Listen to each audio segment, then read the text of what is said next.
Perfecto, puedes darle a iniciar a la grabación, ¿ah? Vamos a empezar ya. Bien, chicos, me presento. Yo soy el doctor Juan Carlos Sauqui Guerrero, soy médico ginecobstetra del Hospital Nacional Hipólito Unanue. Y en esta ocasión, bueno, vamos a hablar acerca del trabajo de parto, ¿ya? Así que he dividido la clase en dos grandes grupos, ¿no? El primer grupo, básicamente, es para enseñarles lo que el CIRAU manda. ¿Ya? Y la segunda parte de la clase es para enseñarles lo que actualmente se está viendo y de todo cómo ha revolucionado o, ¿no? en lo que es el trabajo de parto, ¿ya? Para que ustedes estén listos, para que cuando vayan al internado puedan tranquilamente responder cualquier pregunta correspondiente a este tema, ¿ya? A la evaluación del trabajo de parto normal y patológico. Entonces, vamos a empezar la primera parte, que es lo que el sílabo menciona que debo que enseñarles, ¿ya? Y la segunda parte va a ser una parte totalmente distinta, donde vamos a hacer dos comparaciones, lo que era antes y lo que es ahora, ¿correcto? Las preguntas, por favor, al final de la teoría. Muy bien.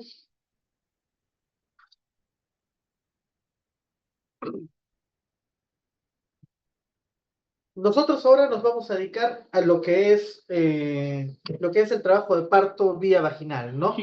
Tenemos que empezar a conocer cuáles son, ¿no? Esos pasos necesarios para que se pueda dar un trabajo de parto vaginal. Desde que inicia las contracciones, desde que inicia la fase activa, fase latente de trabajo de parto, hasta el momento que se produce la dilatación completa y sale, pues, ¿no? El producto.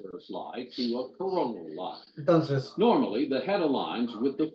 es importante que para que ustedes puedan entender el mecanismo del trabajo de parto, tengan que aprender cuáles son esos movimientos que se presentan, ¿no? Entonces, por ejemplo, para que la cabeza del bebé pueda salir, como ustedes están viendo en ese video, es necesario, ¿no? que el bebé haga unos movimientos cardinales, con lo cual va a poder salir la cabeza fetal. Entonces, una atención de trabajo de parto es una atención por un equipo, ¿no? especializado en atención de parto, donde uno pueda estar constantemente monitorizando las funciones vitales de la madre y las funciones vitales, en este caso, pues, no, los latidos cardíacos fetales. Y es una atención de trabajo de parto, como ustedes están viendo en el video. ¿Por qué? Porque no estoy permitiendo que salga solo la cabeza, sino que estoy haciendo maniobras necesarias para evitar que esa salida de la cabeza fetal termine lastimando a la madre, ¿no? Y durante este trámite, durante esta posibilidad, ¿no? La madre se puede desgarrar. Entonces, es muy importante, pues, ¿no? que nosotros aprendamos el mecanismo del trabajo de parto para poder hacer unas maniobras que me impidan, ¿no? Que impidan que esta madre termine con un desgarro vaginal, ¿no? Entonces, ustedes ¿no? en esta rotación, en este segmento de obstetricia, al finalizar el curso, tienen que ser capaces de reconocer esas maniobras, ¿no? Tienen que ser capaces de entender cuáles son esos mecanismos fisiológicos del trabajo de parto y cómo debería hacerse una atención normal. En ese video ustedes están viendo, pues, ¿no? cómo se está produciendo esta atención del trabajo de parto. Ya nació la cabeza y ahora están haciendo los hombros del hombro anterior, ¿no? Luego nace el hombro posterior y después de eso ya es mucho más fácil, ¿no? Porque ya el bebé sale prácticamente solo con los ojos de la mamá. Entonces, eso es lo que ustedes deben aprender ahora, para que cuando ya estén en el internado puedan tranquilamente, ¿no? poder atender este trabajo de parto. ¿Ya? Recuerden que ustedes se van a ir a hacer el serum. Y en el serum, la idea es de que se evite tanto muertes maternas como perinatales, ¿ya? Así que es muy importante que este curso lo aprendan perfectamente. En el tercer periodo de trabajo de parto, ¿no? ¿Qué es lo que tenemos que hacer? Tenemos que hacer la atención del alumbramiento, es decir, la salida de la placenta, ¿no? Por lo tanto, ¿no? Ustedes están viendo en el video que el profesional que atiende este alumbramiento está haciendo una maniobra, ¿no? Hace una maniobra de tracción y contracción con la medida, bueno, de que la placenta pueda salir y prácticamente salga completa, ¿no? Salga completa y de esa manera me evite retención de restos placentarios y por lo tanto me evite, pues, ¿no? Una hemorragia posparto posterior. Recuerden que la primera causa de muerte materna aún sigue siendo hemorragia posparto, ¿ya? Así que es muy importante eso. Y por último, bueno, se termina revisando el canal del parto para ver, bueno, si hay algún desgarro o no, que debe ser suturado inmediatamente, ¿ya? Entonces, esa parte es muy importante que ustedes lo conozcan. Muy bien. Entonces, nos vamos a dedicar hoy día, ¿no? A ver cuál es la fisiología del trabajo de parto, la evaluación del trabajo de parto normal y patológico y ver las distocias de ese trabajo de parto. Entonces, el proceso de trabajo del parto implica fenómenos activos y pasivos que van a permitir la expulsión del feto y la placenta. Los fenómenos mecánicos activos corresponden a las contracciones uterinas y al flujo materno, mientras que los fenómenos pasivos van a corresponder a los cambios uterinos y cervicales como consecuencia de las contracciones uterinas. Entonces, es importante para que se produzca sí o sí un cambio a nivel cervical, tiene que haber la siguiente, ¿no? La siguiente fisiología de las contracciones. Primero, que la frecuencia tiene que ser necesariamente no menos de 3 o máximo 5 contracciones en 10 minutos. ¿Por qué? Porque si está por debajo de 3, se va a considerar una contracción inadecuada, y si está por encima de 5, es decir, de 6 a más, se considera ya un fenómeno llamado taquisistolia, ¿ya? Entonces, por lo tanto, ¿cuál es la frecuencia normal? 3 contracciones en 10 minutos, máximo 5.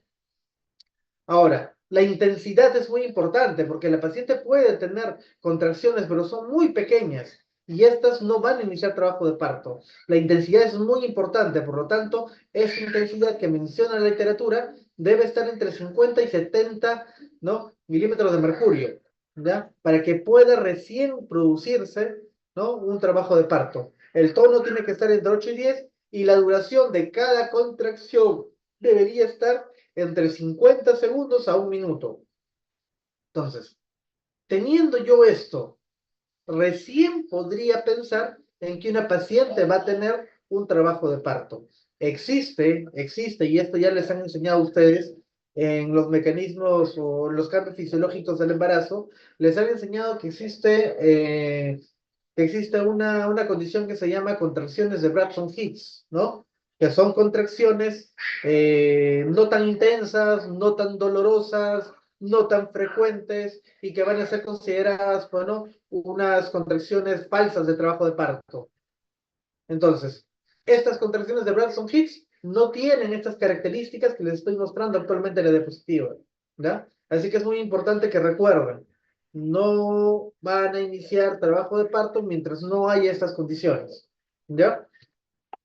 Entonces, una onda contráctil uterina, ¿dónde va a empezar?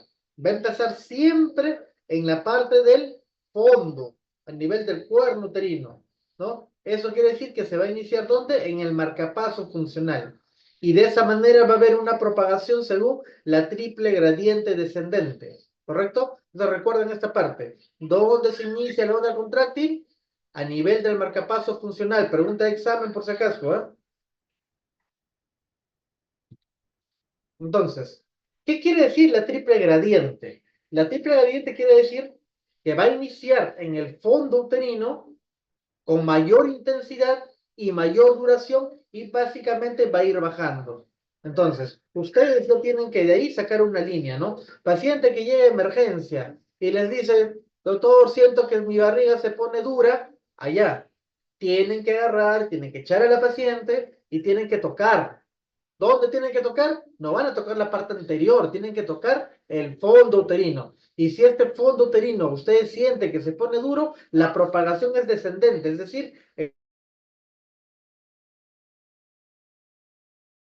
¿ya? Y de esa manera, si es frecuente cada 5 minutos y encima de eso ya tiene más de 3 horas consecutivas, lo más probable es que esté en trabajo de parto y mi obligación como médico es hacer un examen de tacto vaginal para ver si hay cambios o no.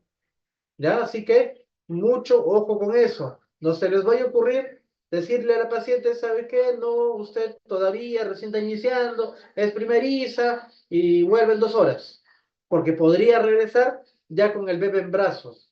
¿Ya? Así que mucho ojo con eso. Entonces, ¿cuáles son los fenómenos pasivos? Es la ampliación del segmento uterino, el borramiento y la dilatación del cuello uterino. ¿Y esto por qué se va a dar? Por unos cambios a nivel del cuello uterino que básicamente tienen que ver con la presencia de prostaglandinas, que tienen que ver con el rompimiento de los puentes de colágeno, etcétera, etcétera, ¿no es así? ¿Es así? Y por lo tanto, se va a empezar a borrar el cuello y va a empezar la dilatación, ¿ya? Así que eso es una cosa que ustedes tienen que saber y es muy importante que siempre hacemos una diferencia, ¿no? Las primerizas siempre, primero van a dilatar, ¿no? Y luego recién va a descender la cabeza.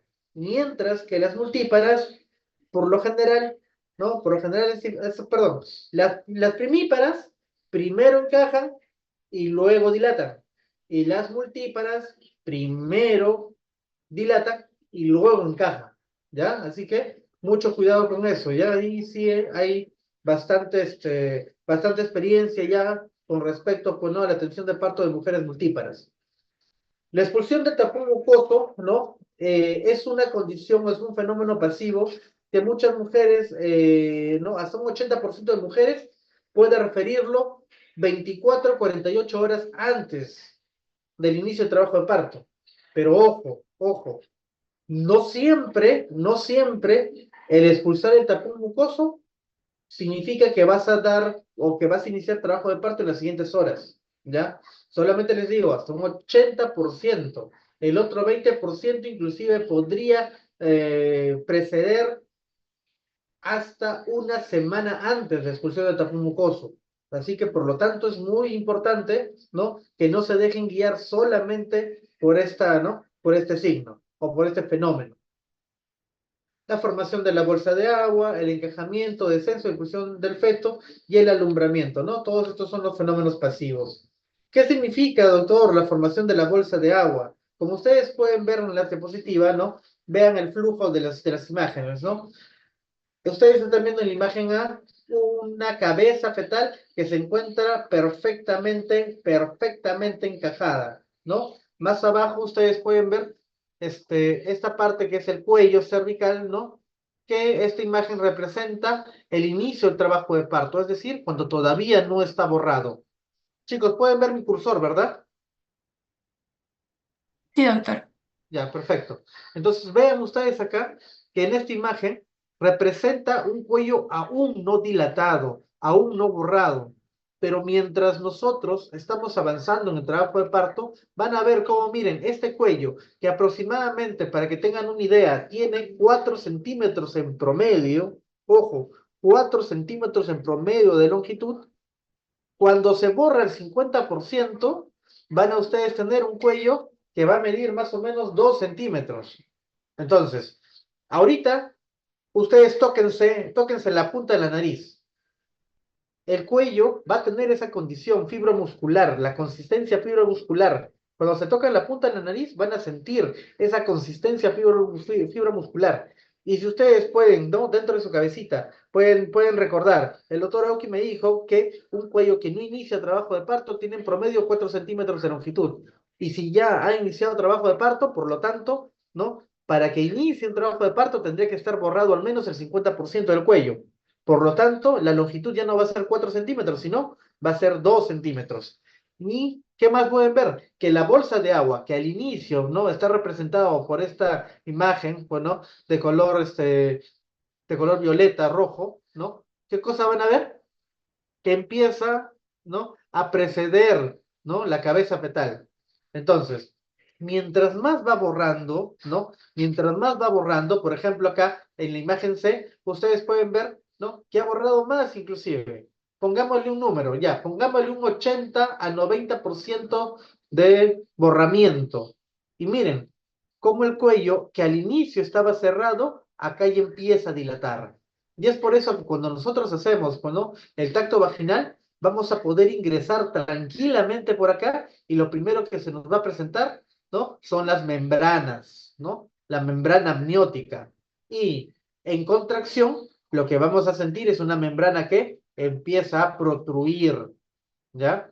Y en la imagen D, pueden ver ustedes, pues, ¿no?, que tranquilamente ya tenemos un borramiento del 100% y con una protrusión de las membranas, ¿no? Y que para eso, pues, ¿no?, ya tendría que estar al menos en una fase activa, es decir, ¿no?, en 4, 5, 6 centímetros de dilatación. Y por lo tanto, en cada contracción, vamos a ver cómo protruye estas bolsas, esta bolsa de agua o esta membrana amniótica, ¿ya? Eso es lo que quiere decir.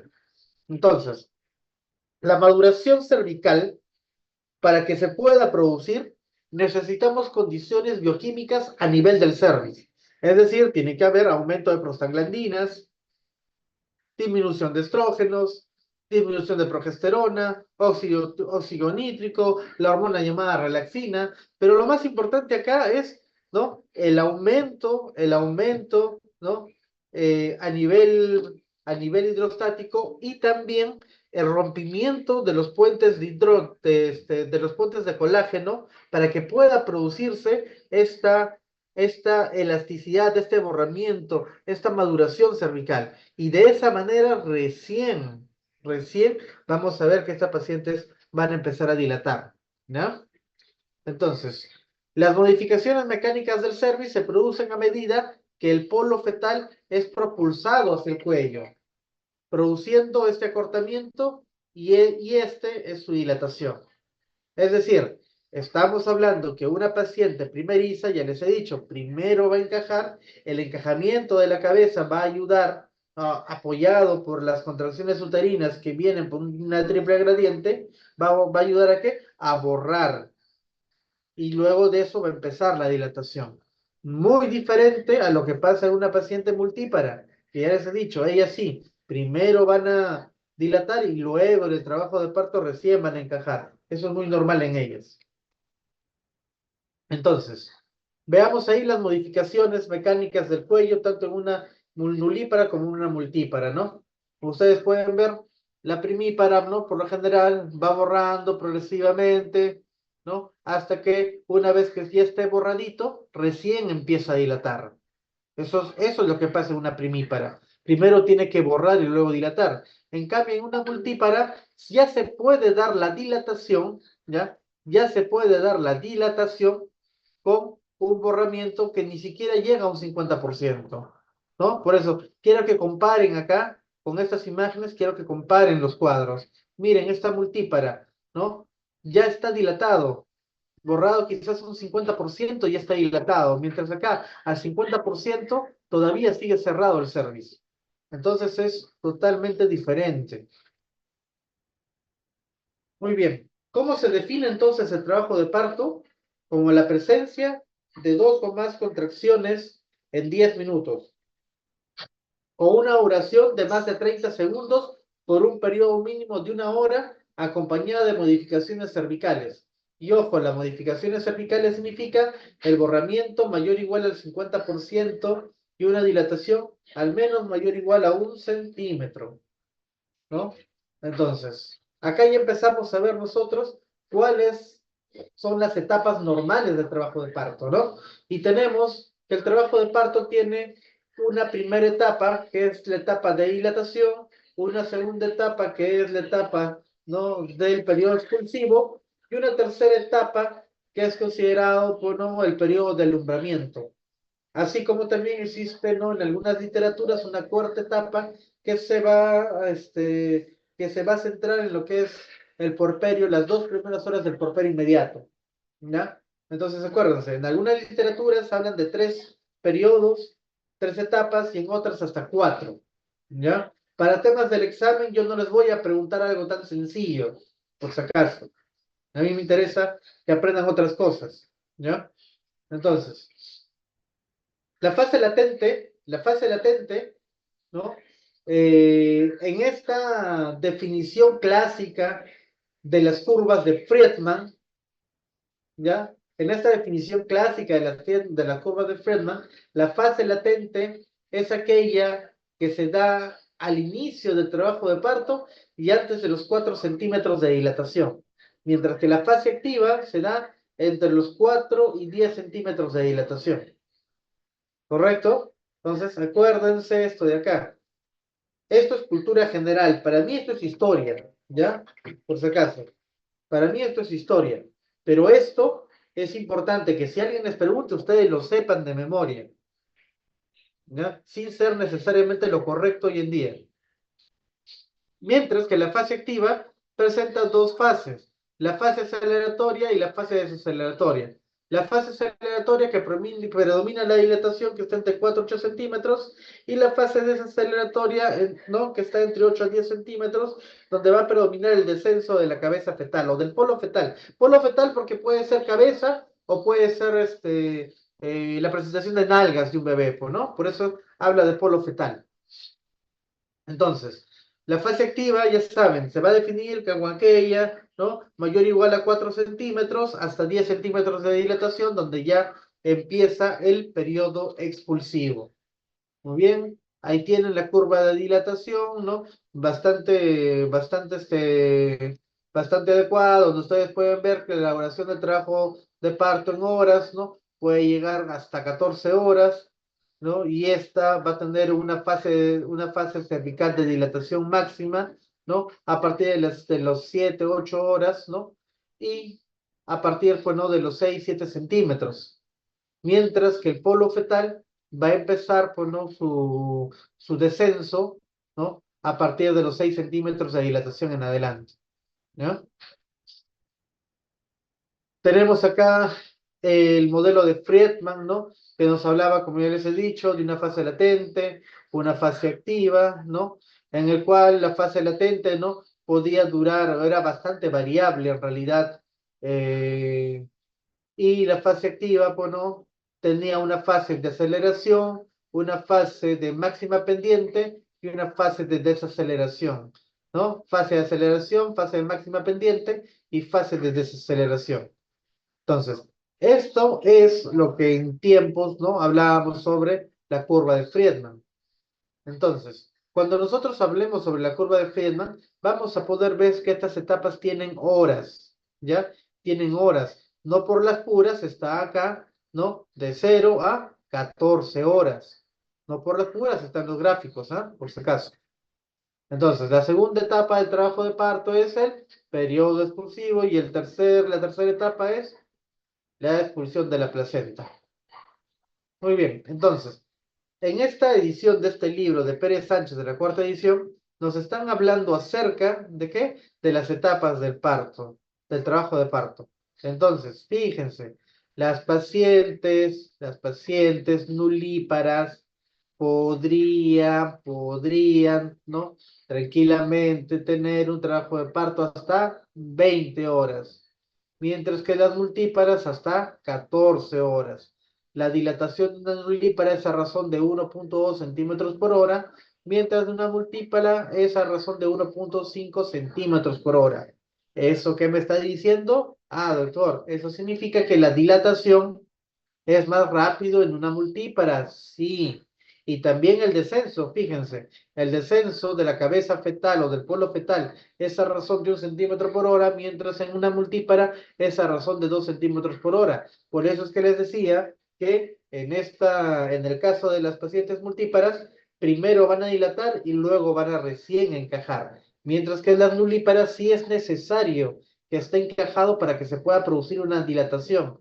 Una nulípara que no está encajada ¿no? su cabeza, su polo fetal, y que haya llegado a las 40 semanas, lo más probable es que esta paciente no pueda dar un trabajo de parto normal y no vaya, pues no a un chance vaginal, sino termine en una probable cesárea electiva, ¿ya? Entonces, mucho ojo con eso. También establecieron, pues, ¿no? otros parámetros, ¿no? Como la segunda etapa, que fue para las nulíparas 90 minutos y para las multíparas 60. Y la tercera etapa, una nulípara 45 y una multípara 30 minutos. Entonces, esto de acá es lo común, lo que sabemos, lo que ya hace tiempo, hace muchos años, se nos ha enseñado a todos. ¿no? ¿Les sirve a ustedes? Sí, por supuesto, les va a servir, porque es importante, pues, ¿no? Que ustedes sepan esto, que ya les he dicho, que ya es historia, pero que si cualquier médico les pregunta, ustedes pueden ser capaces de responder tranquilamente cuáles son, pues, ¿no? Los horarios, los tiempos y cuál es el tiempo de dilatación, tanto en centímetros por hora para cualquiera de las dos condiciones, ¿ya? Así que mucho ojo con eso. Entonces, no, ahí está. Lo que ahora vamos a aprender ahora es cómo yo reconozco que la cabeza fetal está encajada, ¿no? ¿Cómo yo reconozco eso? Y eso lo vamos a ver, bueno, dependiendo de cómo la presentación o cómo el polo fetal se va metiendo dentro de la pelvis. Para eso, ¿qué tenemos? Tenemos estaciones, ¿no?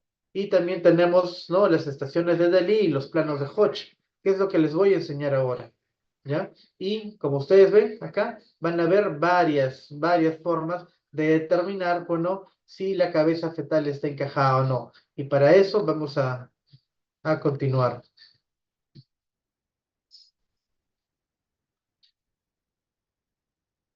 Miren ahí, estaciones de Delis, -3, -2, -1, 0, cuando llega al nivel, ¿no? De las espinas ciáticas, y empieza, ¿no? En +1, +2, +3, cuando ya estas espinas, pues, no han pasado, ¿no? ¿Esto es posible evaluarlos con el tacto fetal? Sí, por supuesto.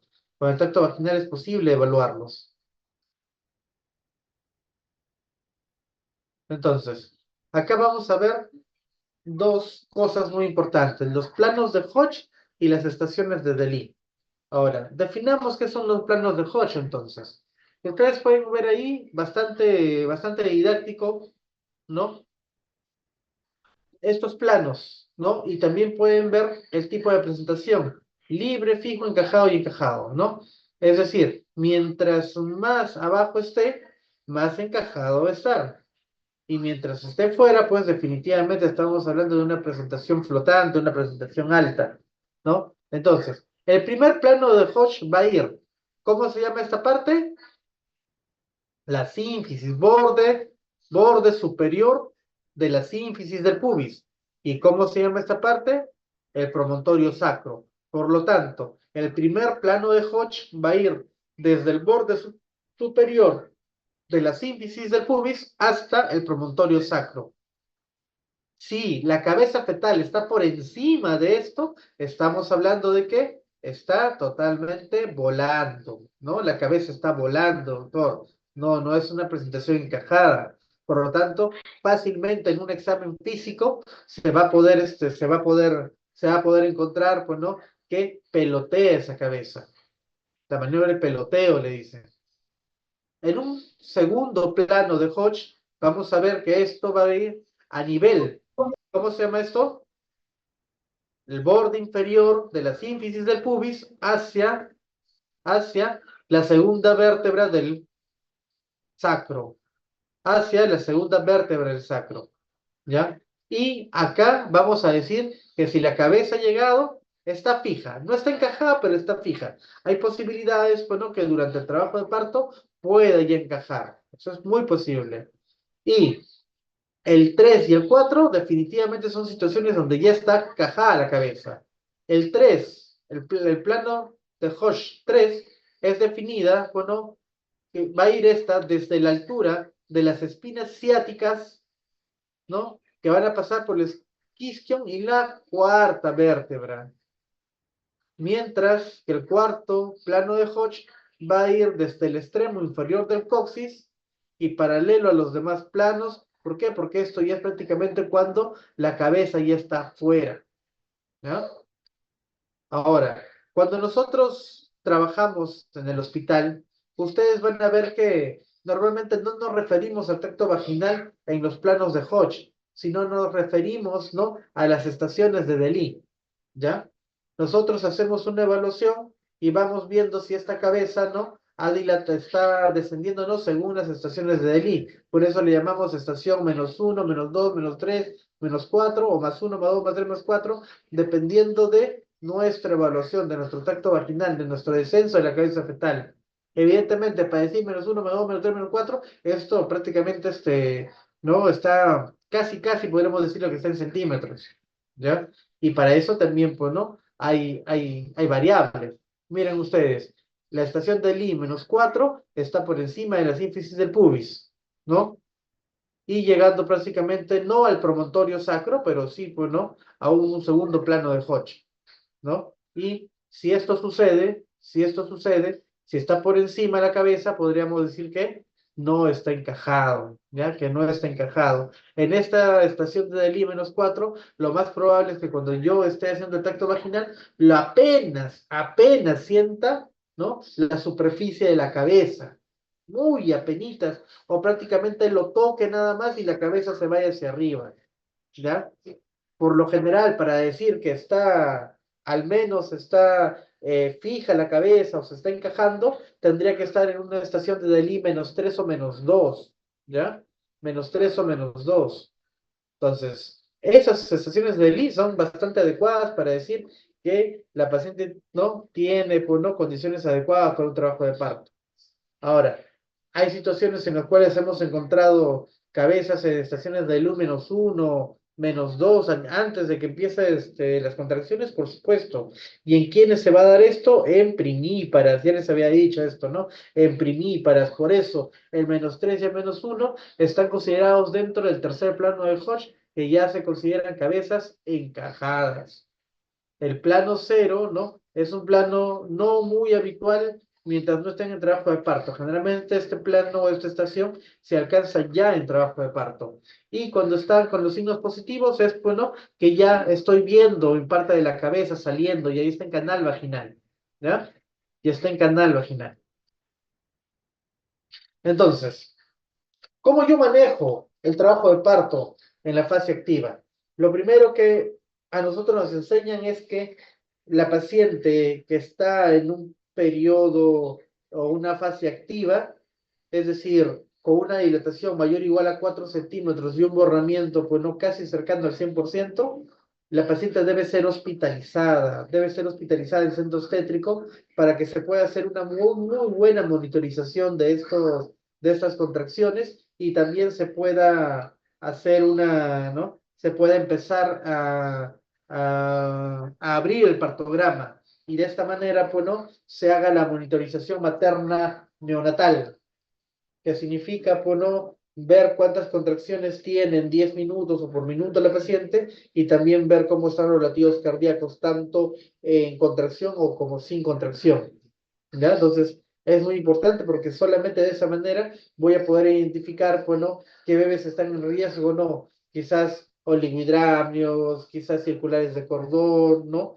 Dependiendo de la posible comorbilidad materno-fetal que pueda tener el bebé, definitivamente tengo que ponerle un plan de trabajo. Entonces, no todas las pacientes gestantes son iguales, por si acaso, ¿ya? Entonces, hospitalizo a la paciente, con la intención de aperturar el partograma, y la intención de aperturar el partograma es ver cómo está la progresión del trabajo uterino. Y eso vamos a verlo mediante la evaluación, ya les he dicho, dinámica uterina, cuántas contracciones tienen 10 minutos, cómo va la dilatación cada hora, cómo va el descenso del polo cefálico según los criterios y los tiempos ya establecidos, ¿ya? Muy importante.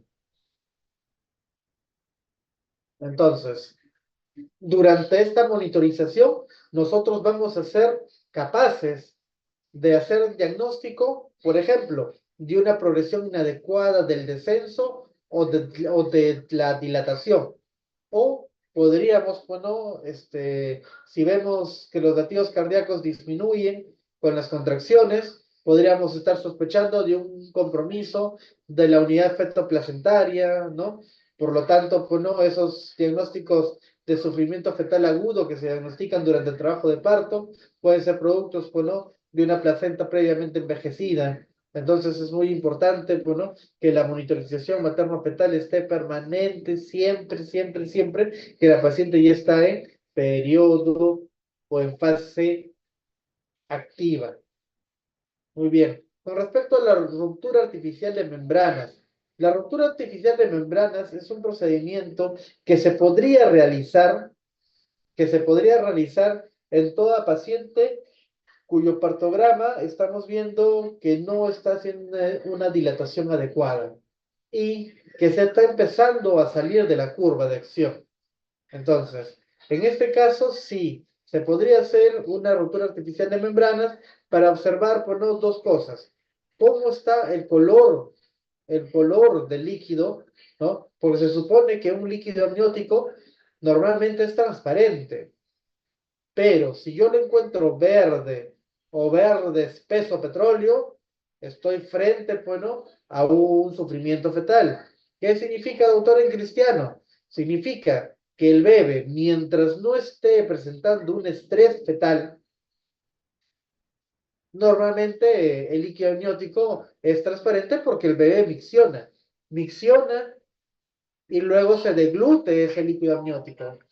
Así que por lo tanto, es muy normal, ¿no? Es muy normal encontrar este líquido amniótico y que el bebé en las ecografías abra su boquita y se vea cómo está deglutiendo ese líquido, ¿ya?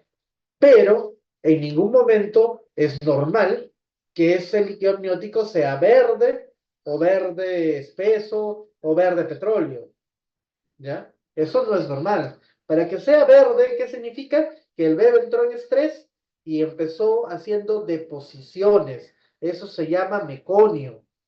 El bebé, ¿no? Hace deposiciones prácticamente. Entonces, para que un bebé haga deposiciones significa que no está siendo oxigenado de la manera adecuada, los latidos están bajando y dependiendo de la cantidad o de la exposición o el nivel o tiempo de exposición al estrés, el bebé puede, bueno, hacer deposiciones, hacer líquido meconial y al final eso terminar aspirándose y tener, bueno, problemas en el postnatal, como por ejemplo el síndrome de aspiración meconial, con neumonía posterior, etc., etc., ¿no? Entonces es muy importante que la ruptura artificial de membrana se pueda realizar, ¿no? Con dos objetivos. Uno, observar la cantidad de líquido amniótico que sale y dos, ver el color de esto. ¿Y para qué se realiza? Porque una vez que se produzca la ruptura artificial de membranas, es posible que se optimice la dinámica uterina. Es decir, si las contracciones estaban 1 a 2 en 10, a la justa, doctor, y es por eso que no estaba progresando el trabajo de parto en estas 2 horas que no le hemos hecho tacto, bueno, con la ruptura artificial de membranas, eso sí va a ser posible. Se puede optimizar y por lo tanto, ¿no? Puede mejorar la dinámica espontánea sin necesidad de colocarle algún medicamento externo, exógeno a la paciente. ¿Ya? Entonces, mucho ojo con eso. En pacientes en los cuales, a pesar de que le he roto las membranas, no ha mejorado la dinámica uterina, yo podría hacer una aceleración del trabajo de parto, ¿no? Con la colocación de oxitocina exógena, oxitocina, pitocin, como quieran llamarlo, ¿ya? Pero es oxitocina exógena. Y esto nos va a ayudar a que esas contracciones que habían estado bastante débiles, que habían estado muy alargadas, poco frecuentes, poco intensas, mejoren, ¿ya? Porque la oxitocina va a trabajar a nivel del útero, a nivel de los receptores de oxitocina del útero, y estos, bueno, van a empezar a que las contracciones sean más frecuentes, más intensas, y por lo tanto, ¿no? Va a haber un mayor descenso de la cabeza fetal y por lo tanto también una mayor dilatación del cuello uterino, ¿ya? Y como dice acá, identifiquemos, bueno, qué pacientes necesitan que le coloquemos oxitocina. ¿Y quiénes van a ser? Aquellas que presentan una hipodinamia uterina o una dinámica uterina incoordinada. Entonces, muy importante lo que les estoy diciendo, ¿ah? Ahora vamos a ver un tema muy bonito que es pelvimetría ósea, ¿ya? Que es prácticamente ¿no? La anatomía de la pelvis. La pelvimetría normalmente nosotros la realizamos, bueno, a todas las pacientes primíparas, ojo, a todas las pacientes primíparas. No se le realiza pelvimetría a la paciente multípara que ya tiene, pues, no zonas, zonas totalmente ya estudiadas, pues, ¿no? Imagínense, señora, voy a hacerle tacto vaginal para ver su tipo de pelvis, pero ella tiene 3 hijos, y encima uno de ellos ha sido de 4 kilos. Entonces, ¿para qué le voy a hacer tacto vaginal, bueno, en consulta? No tiene sentido. En cambio, esto sí es obligatorio a partir de la semana 35. Ojo, pregunta de examen. ¿Cuándo, por normativa técnica, se recomienda hacer la perimetría clínica en pacientes primíparas? 35 semanas, ¿ah? Ojito, ojito. Muy bien. Entonces, a esta paciente primípara le hago tacto vaginal y lo que voy a hacer yo es tratar de evaluar estas dimensiones que ustedes están viendo, ¿no? En esta foto de esta pelvis. ¿Y cómo lo voy a hacer? ¿No? De la siguiente manera. Acá tenemos un cuadro ya bastante característico de la pelvimetría.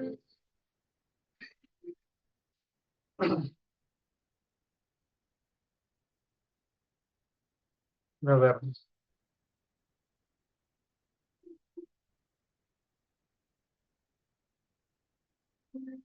muy bien. Ay, se me pasó. A ver, muy bien. Vean en esa foto, ¿no? Ustedes están viendo en esa imagen que el objetivo de hacer la pelvimetría es ingresar, pues, ¿no? Mediante evaluación digital y con el dedo más largo o con el segundo dedo, con el dedo índice, ¿no? Nosotros tenemos que ir a buscar, ¿no? Eh, a buscar espina, a buscar promontorio sacro, que es la parte más distal, ¿no? Y de esa manera poder ver cuánta es la distancia del promontorio, es decir, del estrecho superior, del estrecho medio y del estrecho inferior, para saber cuál es, cuál es el diámetro conjugado obstétrico, ¿no? Y de esa manera saber si esta paciente tiene o no tiene condiciones para un parto vaginal mediante la evaluación de de la perimetría ósea. Entonces, la perimetría se puede valorar de dos formas. Se hace la perimetría clínica o antiguamente se hacía una perimetría radiológica, ¿no? Cuando le tomaban una placa, un rayos X, pues, ¿no? A estas madres gestantes y de esta manera hacían las mediciones. Pero esto hoy en día es historia, por si acaso, ¿ya? Es historia, eso ya no se hace. La perimetría hoy en día sigue siendo clínica y ha demostrado, pues, no, mejor beneficio que hacer un examen imagenológico, ¿ya? Entonces, perimetría es igual a perimetría clínica, por si acaso. Es importante entonces la anatomía de la pelvis. El esqueleto de la pelvis está formado por dos huesos coxales, el sacro y el coxis. Eso ustedes lo saben perfectamente. Los huesos coxales están unidos en la parte anterior a la sínfisis del pubis y en la parte posterior al sacro, ¿no? Donde se encuentran unidos a través de las articulaciones sacroiliacas. La pelvis ósea se va a dividir en una parte superior, que es la pelvis falso mayor, y una parte inferior, que es la pelvis menor o verdadera. La pelvis verdadera entonces va a constituir el canal óseo del parto y está completamente rodeada por huesos. Y esta va a estar constituida por 3 estrechos. Lo que les decía hace un momento, ¿no? El estrecho superior, medio, inferior. Entonces, la pelvimetría clínica va a ir directamente a evaluar estos 3 estrechos y por lo tanto evaluar la pelvis verdadera. ¿Ok? Entonces, ¿qué es lo que evalúo yo? Cómo está la forma de la pelvis femenina, ¿no? Buscando una forma ovalada, ¿no? Adicionalmente a eso, ¿qué cosa tengo que ver? Tengo que ver el tipo de pelvis que se describe, pues, ¿no? En esta clásica división de Cadwell y Molloy, ¿no? Que ya tiene muchísimos años, donde nos decía que las mujeres pueden tener hasta 4 tipos, ¿no? De pelvis: la ginecoide, la antropoide, la androide y la platipeloide. Sin embargo, nosotros hasta el momento, ¿no? Les podemos decir que nunca hemos encontrado una pelvis tan igual que esta clasificación de Catawell y Meloy, ¿ya? Sino que generalmente son combinaciones de todas. Pero yendo a la práctica, a la parte netamente de teoría, tenemos que entender, ¿no? Lo siguiente, porque esto sí es pregunta de examen, ¿ya? ¿Qué quieren decir estos porcentajes? Quiere decir, ¿no? La posibilidad, ¿no? De que estos bebés puedan salir, ¿no? Por vía vaginal, dependiendo del tipo de pelvis que tiene el paciente. Entonces, la pelvis ginecoide y la pelvis antropoide, en teoría, pues, ¿no? Va a ser totalmente normal y van a poder dar a luz de manera natural las mujeres. Pero del androide y la platipeloide, ya no. Y siendo la platipeloide prácticamente imposible, ¿ya? Prácticamente imposible. Así que, mucho ojo con eso. Ahí tenemos, ¿no? Para que se diviertan leyendo acerca de ¿no? De los ángulos, de las espinas acrociáticas y todo, con cada uno de estos cuatro tipos de pelvis, ¿ya? Bastante importante. Entonces, cuando yo evalúo pelimetría clínica, yo tengo que evaluar, ¿no? Eso de acá. En rojo, ¿qué cosa evaluamos? El conjugado anatómico. En azul, el conjugado verdadero, el conjugado obstétrico, y en verde, el conjugado diagonal. Entonces, de estos tres, el que más me interesa es este de acá, el conjugado verdadero, conjugado obstétrico. Pero ustedes entenderán que en un tacto vaginal, pues es muy difícil que yo pueda hacer la evaluación de la parte media de la sínfisis del pubis al promontorio sacro. Es peor aún, voy a poder ver el conjugado anatómico. Entonces, por pelvimetría clínica, ¿qué conjugado es el único que puede evaluar? El conjugado diagonal, ¿no? Porque este está del borde inferior de la sínfisis del pubis hasta el promontorio sacro. Por tanto, es la única posibilidad que tengo yo de hacer la evaluación. Y si a esto, bueno, yo le resto 1.5, podré obtener, bueno, el conjugado obstétrico. Y si este conjugado obstétrico está por encima de 10.5, podemos decir que tiene una pelvis adecuada en el estrecho superior para un parto vaginal. ¿Ya? Es importante eso. Entonces, en pelvimetría, el estrecho superior, el conjugado diagonal debería tener un diámetro mayor o igual a 12 centímetros, ¿ya? 12 centímetros. Muy bien. Hay otros diámetros oblicuo y transverso que también serían importantes, pues, ¿no? Que se midan. En el estrecho medio, ¿qué es lo que me importa en el estrecho medio? Me importa ver las características de las espinas ciáticas y el diámetro biciático, más de 10 centímetros, ¿ya? Entonces, el estrecho medio está limitado en la parte superior, ¿no? Por el punto medio de la sínfisis púbica, ¿no? Las espinas ciáticas, los ligamentos sacroespinosos y la punta del hueso sacro. Entonces, muy importante, ¿no? Que nosotros evaluemos cómo está la consistencia, la característica de las espinas ciáticas. Las espinas ciáticas podrían ser espinas ciáticas prominentes, espinas ciáticas romas. Si yo encuentro unas espinas ciáticas prominentes, lo más probable es que la paciente no pueda dar parto vaginal, ¿ya?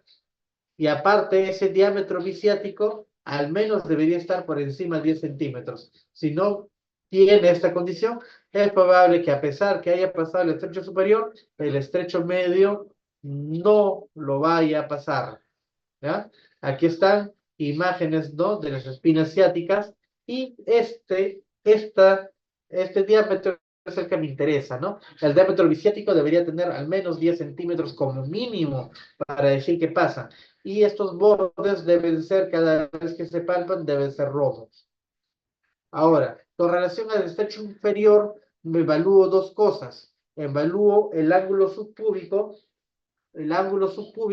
y también tengo que evaluar el diámetro biisquiático, ¿ya? Diámetro subpúbico y diámetro biisquiático. El ángulo subpúbico, ¿no? El ángulo subpúbico es esta parte de acá arriba donde la evaluación tendría que estar por encima, mayor o igual a 90, para decir, pues, ¿no? que tiene condiciones adecuadas. Nuevamente le repito, si la paciente tiene un estrecho inferior adelgazado, chiquito, por más que esté encajado, por más que haya pasado el estrecho medio, el estrecho inferior probablemente no salga y al final termine teniendo problemas durante la extracción de la cabeza o si es que sale la cabeza durante la extracción del cuerpo fetal. ¿Ya? Así que muy importantes. ¿Cuándo sospechar de estrechez pélvica? ¿No?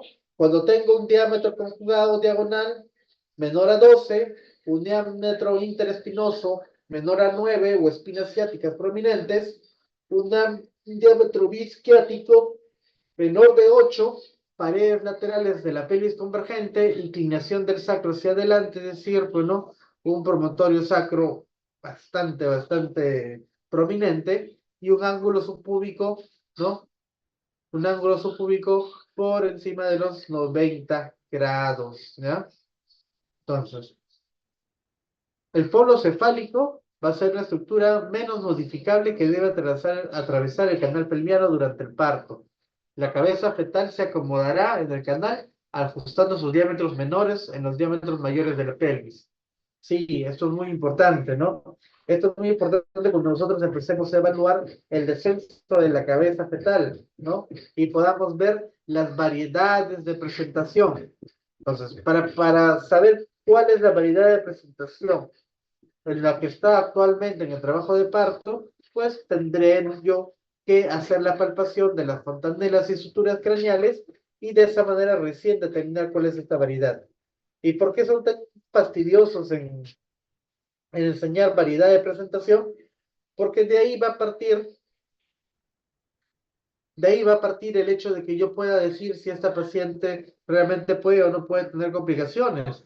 Porque si a pesar que esté en cabeza, a pesar que esté encajado, y la variedad de presentación es totalmente opuesta a la variedad de occipucio ilíaca anterior, pues definitivamente la otra variedad no va a salir vía vaginal, ¿ya?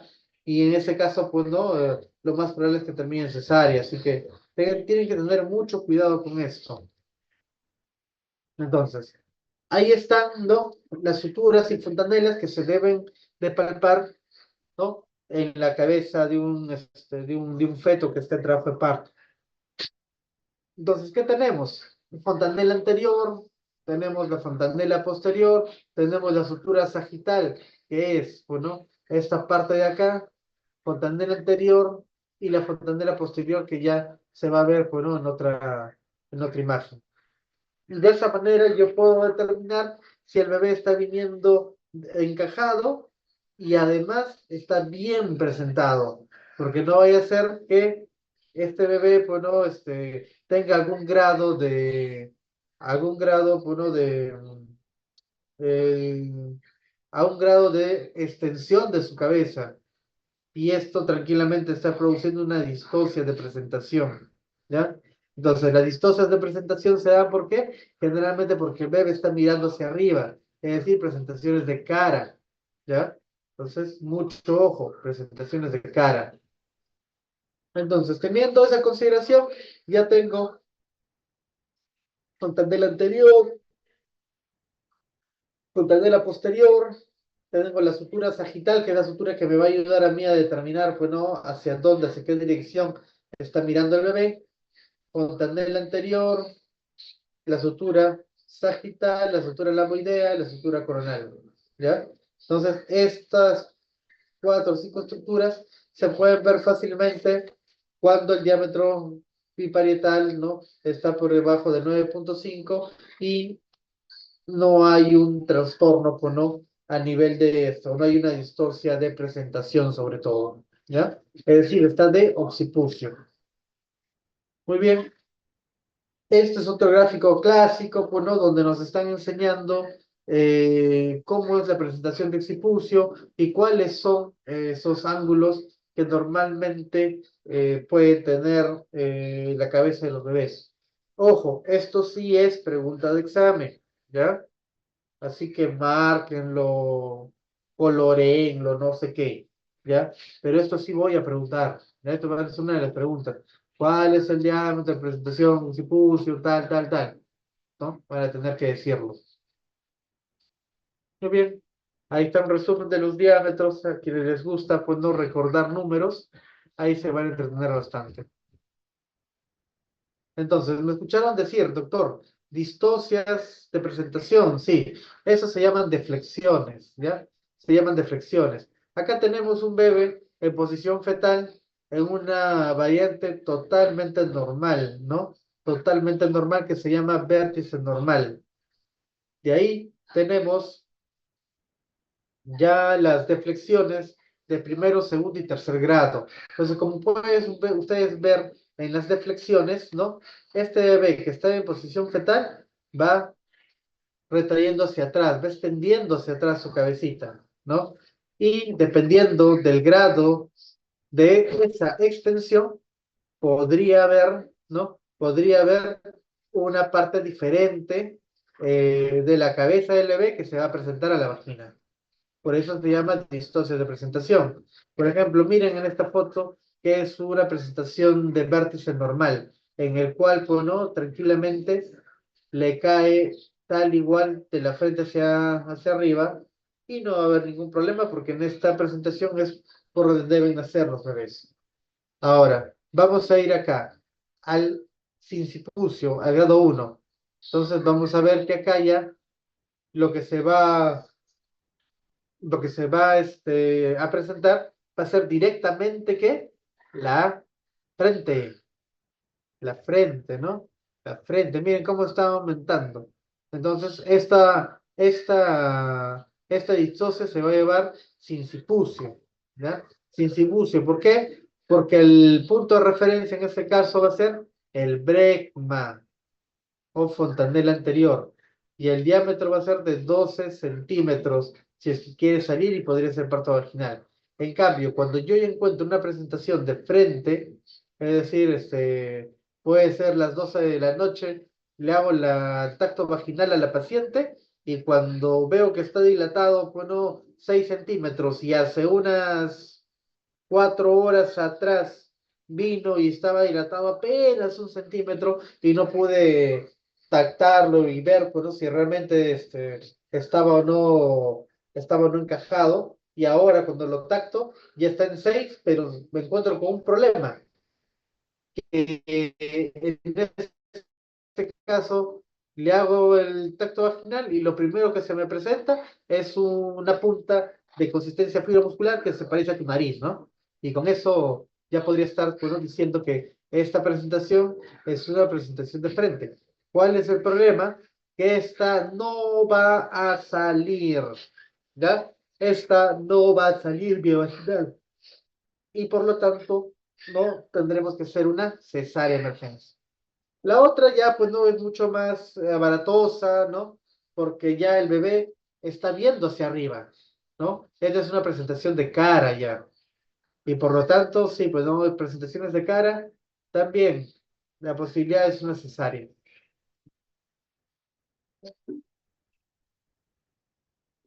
A otra cosa que tenemos que conocer son los movimientos cardinales del bebé, ¿no?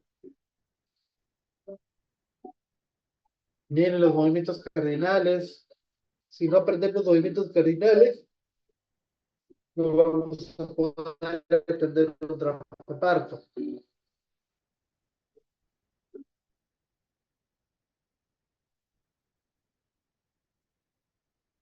Miren, ahí tienen dos fotos, ¿no? Tienen el descenso y también tienen cómo va bajando, pues, ¿no? La cabeza fetal. Miren, para que pueda descender, tiene que flexionar su cabeza, luego hacer una rotación interna y posteriormente de la rotación interna, ¿no? Tiene que levantar un poco esa cabecita. Y luego hace la extensión, luego sustituimos o hacemos la rotación, el movimiento de restitución o rotación externa. Y luego de eso ya se puede producir el nacimiento de hombro anterior y posterior. Muy bien. Entonces, esos son los movimientos cardinales que a ustedes se les va a pedir como mínimo que sepan, ¿ya? Así que cuando hagan las preguntas de ginecobstetricia de este tema específicamente, ya saben que soy yo quien les va a preguntar. ¿Ya?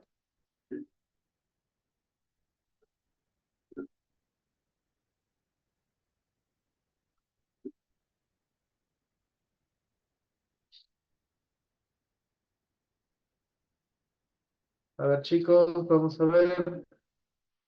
Estamos avanzando bien. Estamos en la mitad ya. No se me duerman, ¿ah? ¿Cuántos hay en la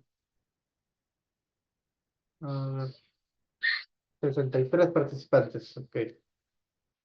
Muy bien, sigamos. Los mecanismos de trabajo de parto, entonces, van a permitir el progreso del trabajo de parto. Se requiere que la cabeza fetal se acomode en la pelvis materna, presentando los diámetros menores posibles de la cabeza fetal para que pueda ingresar en los diámetros mayores de la pelvis. Tanto la cabeza, los hombros y el feto se acomodan a la pelvis y van saliendo con una espiral. El mecanismo se ha dividido en 6 tiempos. El primero se llama acomodación de la cabeza.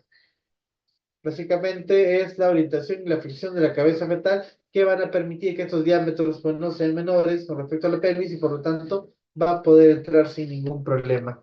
Luego de eso se llama descenso de la cabeza fetal. Es un movimiento de deslizamiento del parietal posterior sobre el promontorio para dirigirse a la cavidad del sacro y que le permite descender con mayor facilidad. El parietal anterior se introduce secundariamente deslizándose por detrás de la sínfisis del pubis. Luego de eso tenemos la rotación interna y la acomodación de los hombros. Para realizarse la expulsión del feto, su polo cefálico debe estar orientado en el diámetro antero-posterior en relación a la sínfisis del pubis, es decir, la fontanela posterior en relación a la sínfisis del pubis. Simultáneamente, si se realiza la acomodación de hombros al estrecho superior, el diámetro biacromial va a ser de más o menos 12 centímetros. Luego tenemos el movimiento de desprendimiento de la cabeza y descenso de los hombros. Son tanto las contracciones uterinas como el pujo materno van a hacer de que este bebé se apoye en la fontanela posterior bajo la sífisis pubis y con un movimiento de extensión cefálica se produce el desprendimiento de la frente, ¿no? Entonces ven ahí ustedes cómo sale la cabecita. Y ya les he dicho en el video anterior que es muy importante que ustedes coloquen la mano para evitar que la cabeza salga de manera brusca, porque cuando sale de manera brusca podría tranquilamente causar, bueno, un problema a nivel de desgarro vaginal en la mamá, ¿ya? Así que mucho cuidado con la salida de la cabeza. Luego que ya salió la cabeza, se hace un desprendimiento interno de los hombros con rotación externa de la cabeza y hasta ahí queda, ¿no?, la tensión del parto vaginal, ¿ya? Hasta ese momento.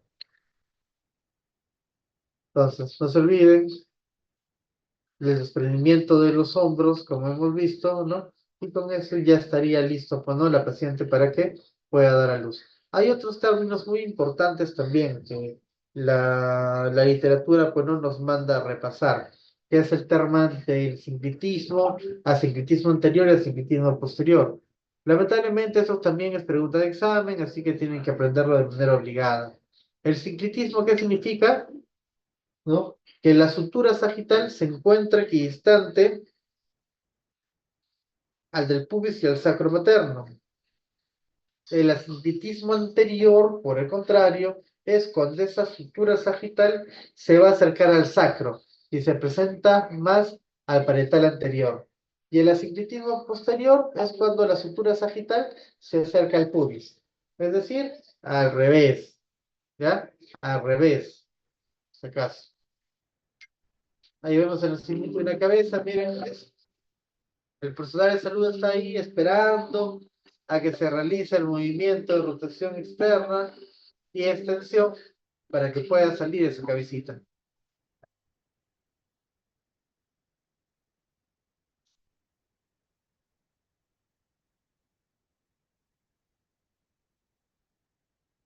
Entonces, ya cuando la cabeza está coronando, eso se llama en obstetricia cabeza coronando, es ahí cuando tengo que intervenir, ¿no?, para evitar que la paciente termine desgarrándose. Controlo la salida de la cabeza fetal y también controlo, pues, ¿no? Controlo la fuerza de la salida, con lo cual podría tranquilamente llevarles, pues, ¿no? A un desgarro de tercero o cuarto grado, ¿ya? Así que muy importante.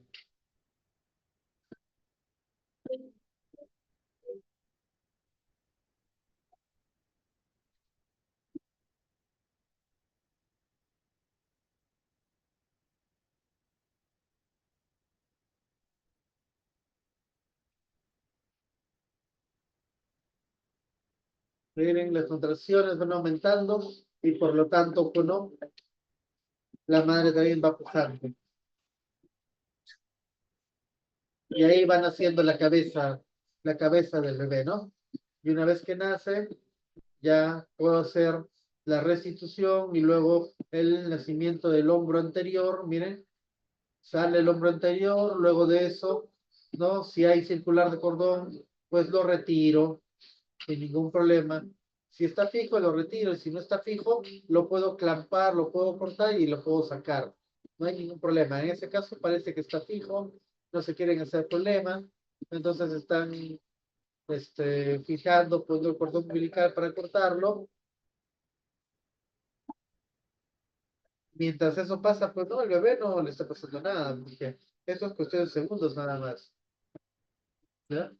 Ya le quitó el circular, y ahora, bueno, nuevamente va por el nacimiento del hombro anterior, siempre con mucho cuidado para no lastimar y no causar, pues no, una, una parálisis braquial, pues no, por sobredistensión del plexo braquial, o en su defecto, una fractura de clavícula, ¿no? Entonces ahí está el bebé. Y es así como se produce, pues, ¿no?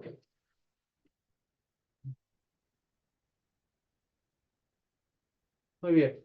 Y acá tenemos otro cuadro donde nos habla sobre las anormalidades del trabajo de parto.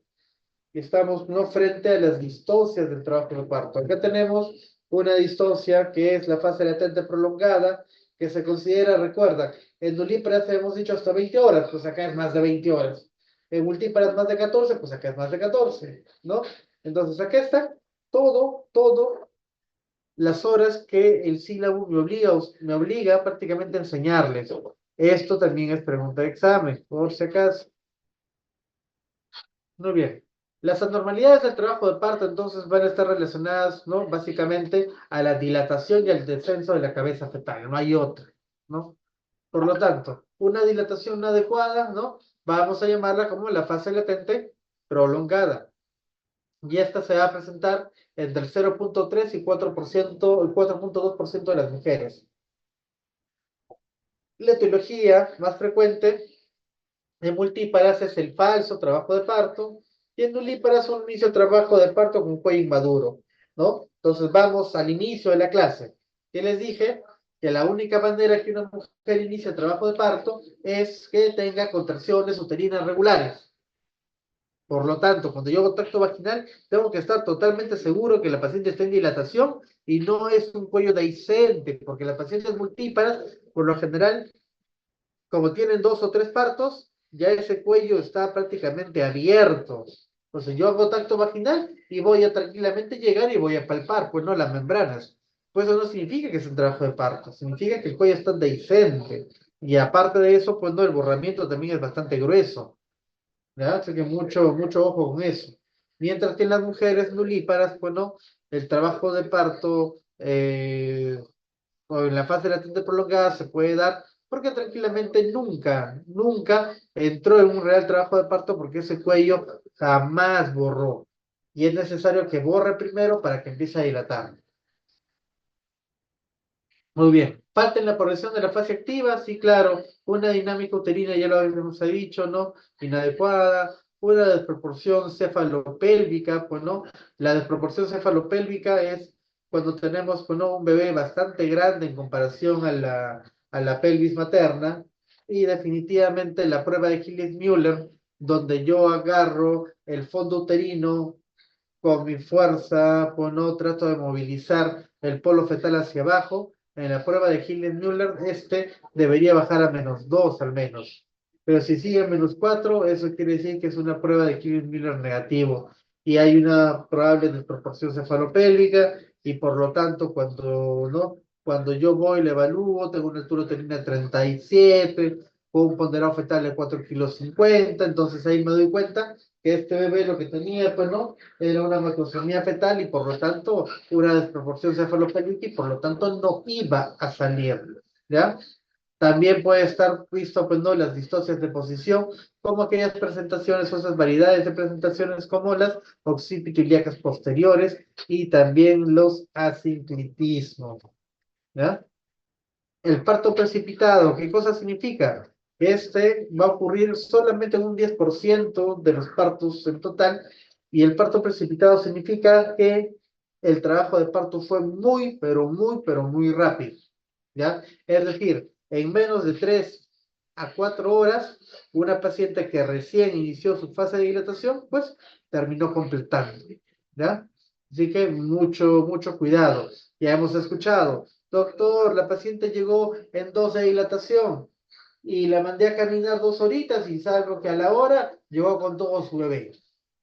¿Es posible? Sí, es posible. ¿Puede ser, puede haber sido examinada de manera equivocada? También puede ser, pero supongamos que lo hizo, bueno, uno de nuestros residentes. Entonces, es menos probable que el residente se haya equivocado y es más probable, pues, ¿no? Que el trabajo de parto se haya precipitado, o sea, es decir, haya sido mucho más rápido, ¿ya? Entonces, bastante importante. Muy bien, chicos. Hasta acá es lo que el sílabo me manda a ustedes a enseñarles. Ahora quiero darles, ¿no? Un conocimiento extra que siempre les digo a mis grupos de práctica, ¿no? Que es cómo se va a definir actualmente la primera etapa normal y anormal del trabajo de parto. ¿Qué cosa hemos avanzado en los últimos años? ¿Y por qué ahora es totalmente diferente en mi concepción frente a un trabajo de parto a lo que era, pues no, hace 20 años? ¿Ya? Entonces, ustedes saben que actualmente muchos de los hospitales tienen una alta tasa de cesáreas y las cesáreas están siendo un problema de salud pública. ¿Y por qué son un problema de salud pública? Porque todo el mundo quiere cesárea hoy en día. Las mujeres ya no quieren parir porque les duele, sienten que va a haber una complicación con su parto, los médicos jóvenes no quieren tener problemas médicos legales, etcétera. Siempre hay ¿no? Siempre termina habiendo alguna causa en específica para que la paciente termine en cesárea. Más en las clínicas, claro está. Pero cuando yo hablo de una salud, de un problema de salud pública, es que el hacer más cesáreas incrementa también la mortalidad materno-perinatal, ya que más cesáreas es igual a más posibilidad, ¿no? De ruptura uterina en la siguiente gestación, o el la tan temida, pues no, acretismo presentario, ¿no? También es aumento, pues no, para embarazos ectópicos de cicatriz de cesárea anterior. Entonces, es muy importante que yo determine cómo se define un trabajo de parto normal y qué es lo anormal.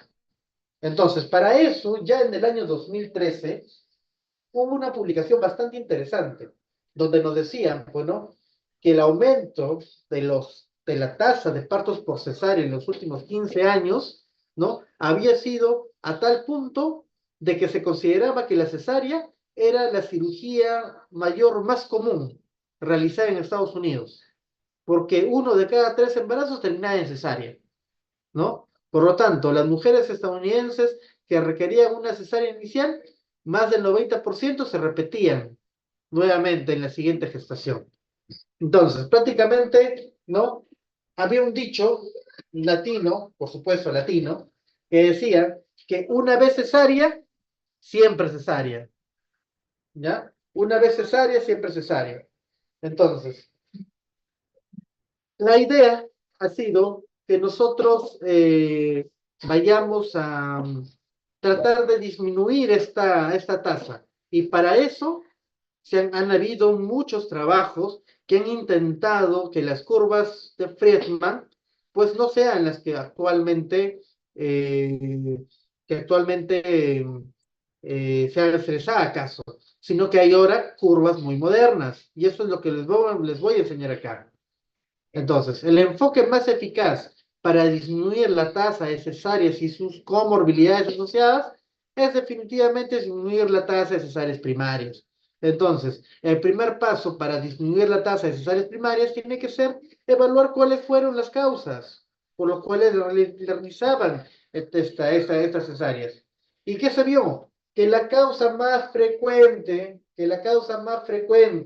para una cesárea primaria había sido el trabajo de parto normal, ¿no? Trabajo de parto disfuncional le llamaron ellos, ¿no? Que llegaba hasta un 34%. Entonces, ¿cuál fue el objetivo?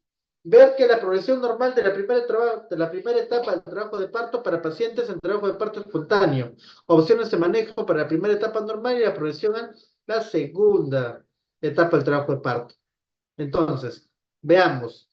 En este cuadro se define prácticamente, y esto sí es pregunta de examen, chicos, a esto sí les voy a preguntar. ¿No? En este gráfico se está definiendo prácticamente cómo es, ¿no? O cuáles son las causas más frecuentes de cesáreas primarias. Y tenemos que el 34% se debe ¿a qué? A un trabajo de parto disfuncional. Un 23% se va a deber a estado fetal no tranquilizador y un 17% se va a deber ¿a qué? A una mala presentación. Claro, después de eso tenemos ya, ¿no? Otros que son menos frecuentes, como gestación múltiple, sospecha de macrosomía, solicitud materna, preeclampsia, ¿ya? Pero ahí tienen las tres primeras, ¿no? Las tres primeras causas. Y definitivamente el trabajo de parto anormal sí es la primera causa. Por lo tanto, nuestro objetivo tiene que ir a buscar por qué es nuestra primera causa. Entonces, ahí vamos. Ahí empecemos. Eh, la curva que les enseñé hace un momento y que les estoy volviendo a poner en ese gráfico se llama las curvas de Friedman, ¿no? Las curvas de Friedman, ¿en qué año se dieron? Aproximadamente en los años 1950. Y la población estudiada en ese momento no llegaba ni siquiera a 600 gestantes. Ni siquiera 600 gestantes. Y con eso se estableció, ¿no? Cuándo era la fase latente, cuándo era la fase activa, cuántas horas tenía que durar, cuánto tenía que ser la progresión y todo eso. Y con eso, pues, ¿no? Se ha trabajado durante años. Es más, el partograma de la OMS modificada también, ¿no? Está en base, o está hecha en base a la curva de Friedman. Pero acá hay un problema, porque la curva de Friedman, ¿qué nos dice? Que la dilatación debería ir, ¿no? A razón de 1.5 centímetros en multíparas y 1.2 centímetros en nulíparas, y que no debería pasar las 14 horas en una multípara y tampoco las 20 horas en una primípara. Entonces, todas estas progresiones de acá, y ya lo sé de memoria, ustedes la van a aprender hasta de papurreta, pues Friedman se equivocó. Friedman se equivocó. Porque resulta que para Friedman, 4 centímetros de dilatación iniciaba la fase activa y por lo tanto, si pasaban 4 horas y estaba en 4, 5 o 6, ya se suponía que era un trabajo de parto disfuncional y por lo tanto, lo más probable es que termine en cesárea. Ahí es donde Friedman se equivocó. Por supuesto, la población de estudio fue bastante baja, ¿no? Entonces, eso es lo que vamos a ver ahora. En las curvas modernas, en las curvas modernas, se incluyó, ¿no? A 60.000 gestantes. Y este estudio lo hizo el grupo de SAN y colaboradores, ¿no? Entonces, las curvas modernas, las curvas de SAN, ya no tuvieron 600 gestantes, sino tuvieron 60.000 gestantes. Por lo tanto, las posibilidades, bueno, de que estas curvas fallen son menores. Ahora, ¿qué nos dice SAN? Nos dice que la fase latente podría llegar inclusive hasta antes de los 6 centímetros, lo cual sería más prolongada y progresa más lentamente que la descrita por Friedman. Y que la fase activa es esa transición que se da de 6 centímetros hasta llegar a 10 centímetros. ¿Por qué? Porque en esta etapa es donde se va a dar una rápida progresión, y más aún en pacientes multíparas. Friedman le llamó en su momento una fase de aceleración máxima. Sí, pues, tuvo razón, por supuesto, y eso también se cumple. Pero para Sang, la fase activa empezaría recién en 6 centímetros. ¿Qué quiere decir que empiece en 6 centímetros? Quiere decir, doctor, si es que yo estoy entre 4 a 6 centímetros de dilatación, podría pasar inclusive hasta 6 horas y considerarse normal. Por lo tanto, yo no estaría en un trabajo de parto disfuncional y podría recién iniciar mi monitorización a partir de los 6 centímetros de dilatación, con lo cual recién va a haber un rápido progreso y con lo cual voy a evitarme, bueno, tener esos diagnósticos de trabajo de parto disfuncional y por lo tanto una cesárea. Entonces, características o diferencias entre ambas curvas. La población de pacientes obstétricas es drásticamente diferente a la década del 50. Las pacientes obstétricas ahora son generalmente mayores y de mayor peso materno, ¿no? Son bien papeadas, al menos en mi hospital, son bien papeadas, ¿eh? Una gestante normalmente pues, no puede llegar a pesar 80, 90, hasta 150, 160 kilos es la gestante que, ¿no? Más gordita que he operado, ¿eh? Tremendas son las gordas. Ahora, hay un aumento en el uso de la anestesia durante el trabajo de parto, un aumento en el uso de inductores y un aumento del trabajo de parto. Sí, por supuesto. Hoy en día, pues no, se trata de dar un trabajo de parto humanizado. El trabajo de parto humanizado, ¿qué significa? Que la paciente tiene derecho a ingresar a la sala de dilatación acompañada de su pareja, tiene derecho, pues no, a que la traten bien, tiene derecho a recibir analgesia de parto para tener un parto sin dolor y tiene derecho también a dar a luz en la manera que ella quiera. Quiere decir, o lo da sentada o lo da echada, ¿no? Eso, ¿no? Dar parto de manera sentada significa parto vertical. Eso es un parto humanizado. Sin embargo, pues no, en Lima son pocos los hospitales que, ¿no? que llegan a tener este tipo de atenciones. Por ejemplo, Maternidad de Lima tiene una sala preparada para parto vertical. Entonces, no todos los hospitales los tienen. En mi hospital, por ejemplo, no hay ninguna sala para parto vertical. No fomentamos parto vertical, ¿no? Por muchas razones, quizás porque, ¿no? Una de esas razones es porque en realidad no se tiene el suficiente personal para estar controlando y vamos a ser muy sinceros, tampoco hay capacitación en esas cosas. El hecho de que se atienda en una camilla es mucho más fácil para nosotros ver, como ustedes han visto, ¿no? Hace un momento en los videos, hacer la atención, detener la salida brusca de la cabeza para evitar, pues, ¿no? que esta paciente se pueda lesionar. En cambio, o una paciente que está sentada dando a luz, pues imagínense, va a ser bastante difícil en realidad hacer la atención. No digo que sea imposible, pero lamentablemente no, al menos en el hospital, eso sí no hay. ¿Ya? Ojo con eso. Muy bien. Se da luz a bebés de mayor peso al nacer en comparación con las pacientes de la década del 50, claro. La mayoría de bebés no, ahora pesan 3.900, 4 kilos, 4.200. Entonces sí, es bastante difícil, ¿no? Y ahí tenemos, SAM, los datos sobre la progresión normal del trabajo de parto, ¿no? Espontáneo, y más de 60.000 pacientes de 19 hospitales en Estados Unidos con embarazo al término que lograron un parto normal. Entonces, acá ya cambió todo nuestro sistema. Y ojo, sí les voy a preguntar esto, por si acaso, ¿ya? Nulíparas, multíparas, la progresión va a ser similar en el trabajo de parto hasta los 6 centímetros de dilatación.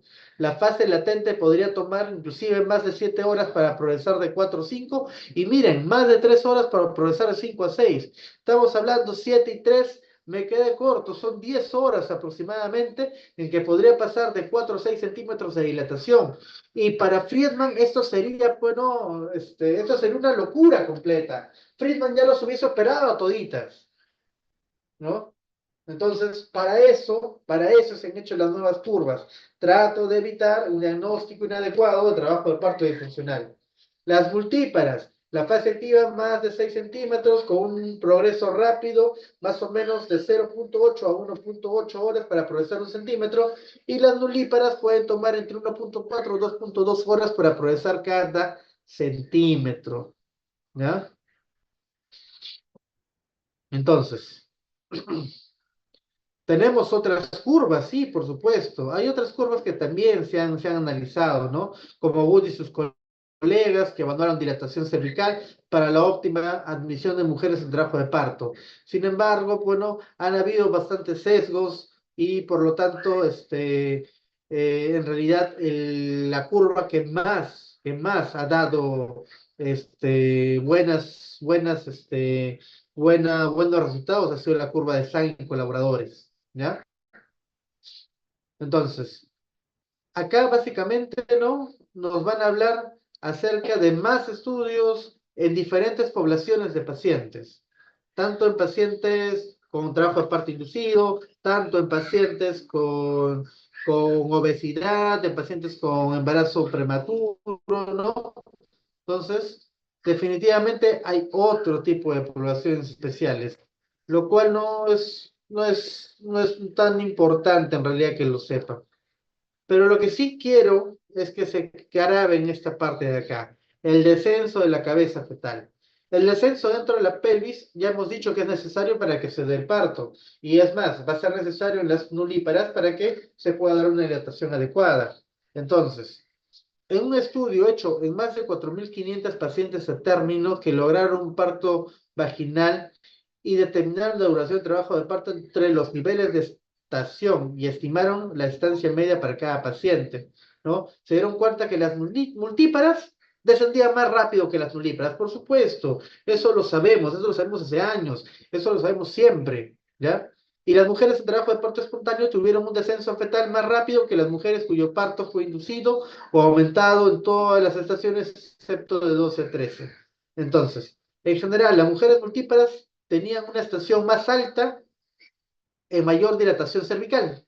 Eso fue lo que les dije, recuerdan, que las mujeres multíparas, sin embargo, el 95% de todos los pacientes estaban en la estación 0 o menos a los 10 centímetros de dilatación cervical. Y ahora sí, ¿cómo se define la detención o el trabajo de parto disfuncional para SAM y colaboradores? Pues de diferente manera, ¿no? La detención se va a referir que la paciente esté dilatada al menos 6 centímetros, que tenga rotura de membranas, que no realice cambios cervicales durante al menos 4 horas de contracciones adecuadas o al menos 6 horas de contracciones inadecuadas con uso de oxitocina para intentar lograr contracciones adecuadas. Esto de acá es la definición actual, ¿ya? La definición que debemos nosotros que tomar para decir realmente que esa paciente no va a progresar y que definitivamente necesita, pues, ¿no? pasar a una segunda etapa que es una cesárea. El término de trabajo de parto prolongado ya no se utiliza. El trabajo de parto lento pero progresivo no debería ser una indicación necesaria y la fase latente prolongada, más de 20 horas en nulíparas y más de 14 horas en multíparas, ya no es una indicación necesaria. Esto de acá es el objetivo de mi clase de hoy y lo que he venido, bueno, enseñarles. ¿Para qué? Para que puedan ir a sus sedes, aplicarlos y definitivamente, si alguien les pregunta, no quedarse, bueno, con las clásicas curvas de Friedman, sino decir, bueno, que hoy en día nuestros profesores nos enseñan también las curvas modernas que hace muchos años se están pregonando y que en algunos hospitales ya se están haciendo valer. Muy bien. Creo que eso es todo lo que quería decirles, chicos, el día de hoy. Ya nos hemos pasado ya. Muchas gracias. ¿Alguna pregunta, chicos?